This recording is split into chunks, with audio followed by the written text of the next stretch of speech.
Hi guys, welcome back to Everybody Eric. Today we're going to be working on tie-dye. Yay! Yay! That's right, it's time to tie-dye. Back again at Uncle Lee and Aunt Sheri's. And I don't know if you noticed, but Uncle Lee, he's got the long hair and he's got that old school tie-dye look to him. And he and Aunt Sheri are going to show us how they do it, because they've been doing it for a while. And they use some things that you can buy at the local craft store. The dyes, actually, I bought some just to supplement some of the things that he bought, and I got them at Walmart. Now, I know tie-dyeing isn't something that everybody is able to do, has room to do, has all the resources for, but when somebody has a craft that they do all the time and they really love, and they want to show you how to do it and have you do some with them, you can't say no. It's just fun to learn new things, and that's really what this is about. So that's why I wanted to share it with you on my channel. Got soda ash in here. Soda ash. How much did you put in? Just, do you guess usually, or? Yeah, I guess it's half a cup per gallon. And Yeah, sure. Here you see us doing the first part of the process, which is putting soda ash into water, mixing it in. He did about a half cup per gallon. You can actually buy soda ash for tie-dye. The stuff that he has there is actually for pools. It lowers the pH of the water. So you can buy soda ash for pools or for tie-dyes, either one. It's supposed to make the colors more bright and vibrant. We soak the fabric for about an hour or more. You can up to several hours. And then we're going to take that fabric and put it in the washing machine only on the spin cycle, so that we keep the soda ash water in it, but just make it so that it's damp, not drippy wet, when we go to fold the fabric and make our designs that we're going to tie up. If you don't use soda ash, if you're just going to get ready to tie them, you might want to put it on the rinse and spin so that they're still damp, not necessarily with soda ash. You don't want to put any detergent or anything in there.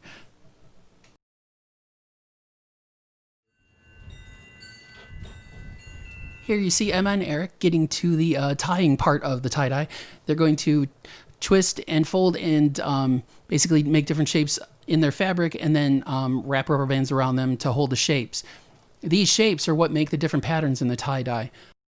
We'll show you how we make a couple of shirts from beginning to end, how we make the shapes, put rubber bands around them, how we put the dye on, and what they turn out like, so that you get a really good idea of how tie-dyes are actually made. And we'll try to do some cool shapes. Like my uncle and I watched a guy called MrTieDye on YouTube.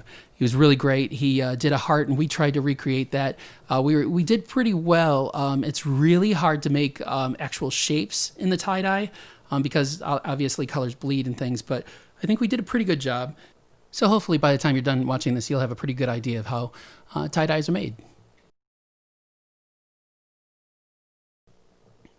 Okay, so it might seem weird that I just left the guys tying things at the table, and then we walk over here and now we're mixing dye. But actually, you want to mix your dye after you have everything tied and you're ready to put the dye on. And actually, all you're doing is you're taking the bottles that have the powdered dye in them and putting water in them and shaking them up. You want to make sure you do that last right when you're ready to do it, because otherwise, if you let the dye sit for too long, they lose their concentration and they're not as vibrant when you put them on. I know the kids aren't going to care too much about this, but it's more for the grown-ups. It's prepping your work area so you don't get everything messy. Uncle Lee had an old table he got at a garage sale. It's nice and metal, so it's not going to soak up any dye. He put a beach towel on top of it that he wanted to tie-dye anyway, so we all wrote our names on it with dye at the end. And then he's got this metal rack on it. I guess it was from a closet. I don't know. It looks like it is anyway. We put our fabric on top of that we were dyeing, and that way it didn't sit in a puddle of dye as we were working on it. Now, if you look at the instructions that come with the dye, they say to put a plastic tablecloth down on your table and then paper towels down and then work on top of that. And that's fine. You just have to make sure you're not working in a puddle and that you don't make too much of a mess. But this is how they prefer to work, and they do this all the time. So it was kind of cool to see how they do it.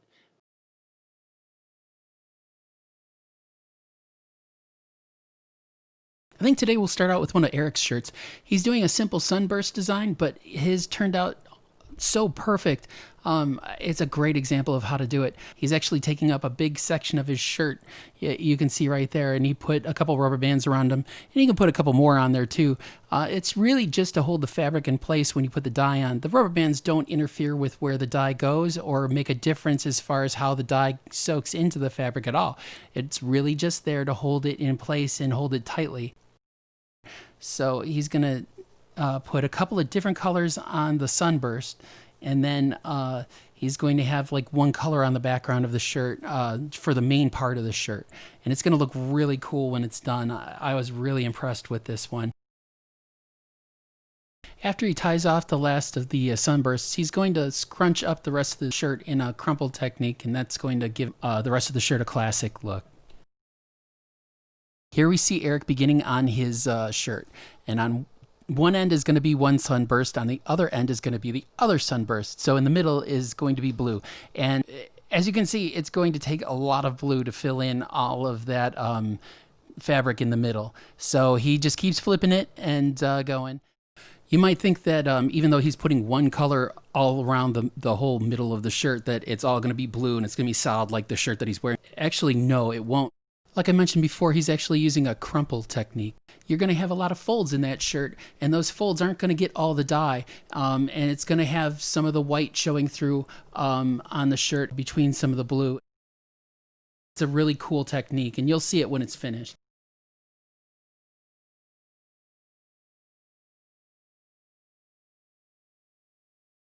Right now, he's just starting to put the colors for the sunbursts on the end. I really like how he started with a dark color, like a really dark blue, and then he went for a pale, like, it's not really pink, it's more magenta, but it's a really cool color.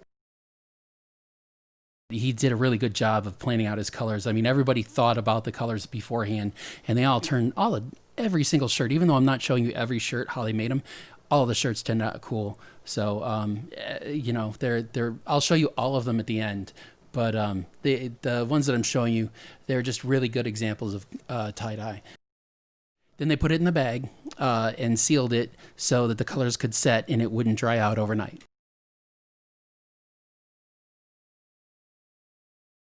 Here we see Emma rubber banding together a tie-dye that she just finished folding. It's a swirl technique, where you basically take your shirt and you find the very center of it and you pinch it and you start spinning it. And as you're spinning it, you're going to get a lot of folds, and those folds are going to turn. And basically, when you're done spinning it, your shirt's going to kind of get all crumpled up on the outside, but you're going to have all these folds, and you just want to make sure the folds are pretty much like, it's going to look pretty much like a cinnamon roll when it's done. If you look at all the swirls in the pattern there, you want to kind of keep those together, and then you're going to rubber band around them, and the rubber bands are going to look like a pie, basically, when you're done.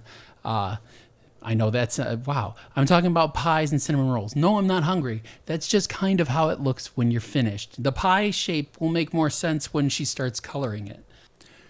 As you can see, when I was talking about pie shape, this is what I meant. Each of those little lines that I highlighted here is where she put rubber bands around her shirt, and they make little triangles, and it looks like a pie. And inside each triangle, she puts a different color of dye. As she goes around, each triangle has one color in it. She tries to get the same color on both sides for each triangle. And let's see, if you look first, she has turquoise, then she has like a dark blue or purple. So that's basically how you make that swirl pattern on the shirt, the technique that they used.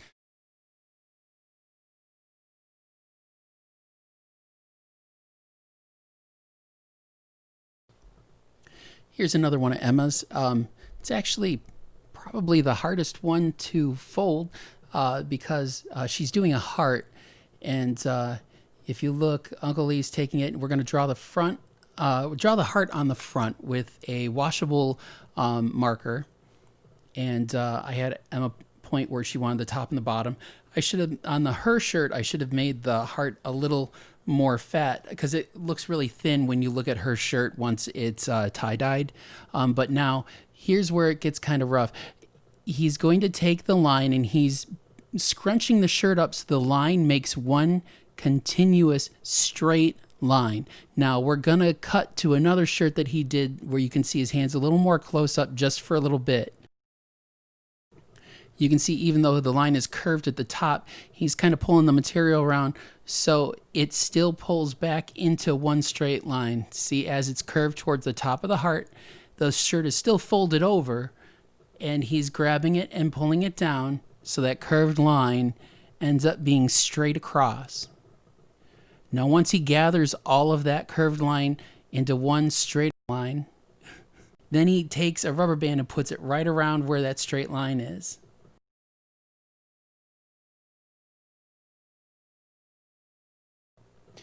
And now Uncle Lee and Emma are going to make the rest of her shirt stripes. And to do that, they're going to kind of roll the rest of her shirt, other than her heart, up into a tube shape.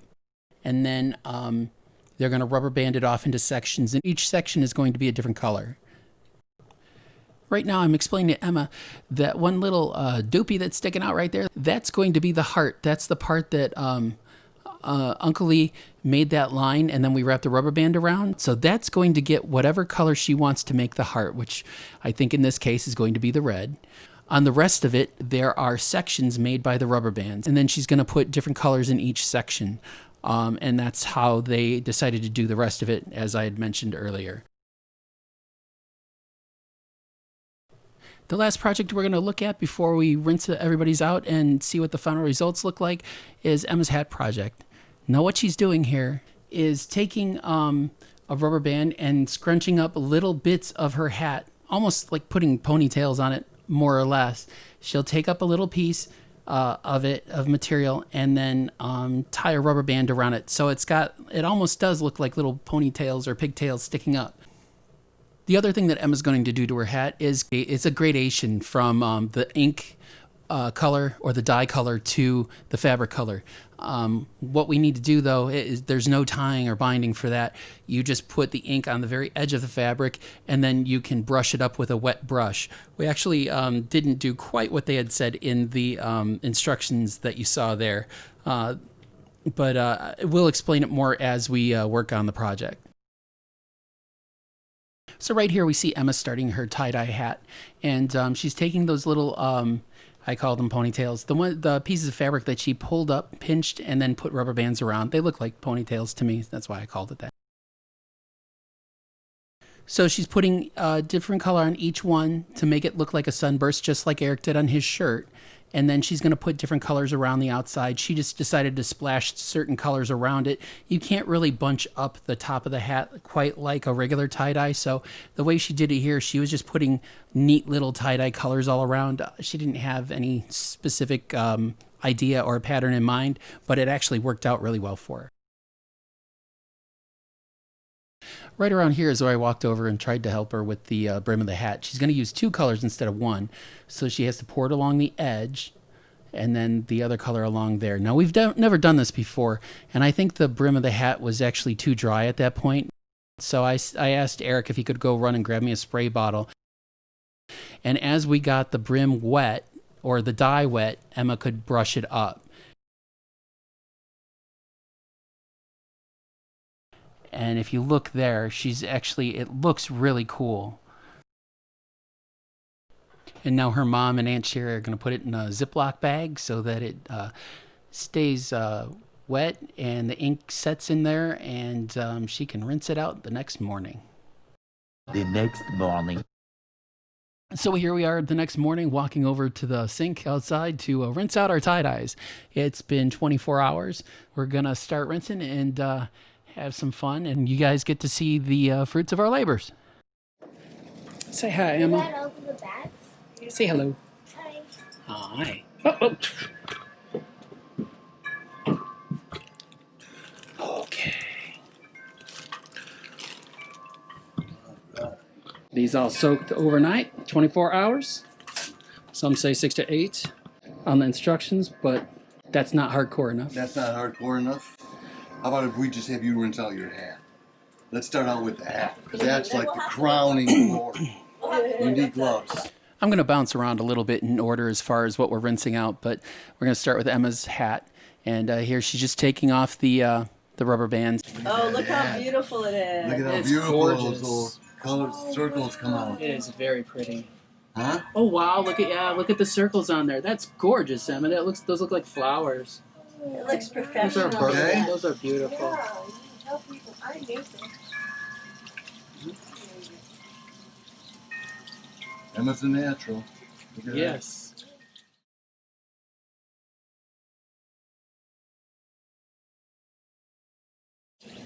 Oh, I was gonna get this. Oh. That's okay. Whose is that one? That's Eric's. Oh my gosh, it's all like solid. I know, you got a lot of color.